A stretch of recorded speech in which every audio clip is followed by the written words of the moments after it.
आजच्या व्हिडिओमध्ये आपण आज पाहणार आहे गणपती विसर्जन आणि गणपती आरती. तर सगळ्यांनी बघा आणि लाईक करा, शेअर करा, कमेंट करा आणि शेअर करा, सबस्क्राईब करा आणि व्हिडिओ नक्की शेवटपर्यंत बघा. चला या.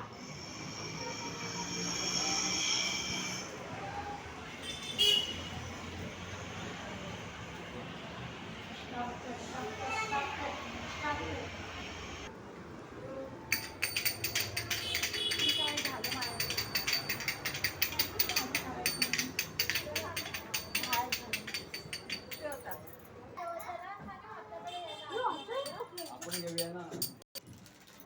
अगं दुपारी आपली गेले आता तरी कुठे आले दुपारी? हे दाखवून व्हिडिओ काढले आपण जी घेतली पहिल्या वार जी घेतली तिकडे घेतले आणि गेला घरी चालू. तर आता आपण डेकोरेशन बघितलं आहे, गणपती पण बघितलं, गणपती आपल्या दर्शन आलेले आहे. आता आपण आरतीला भेटूया. चला.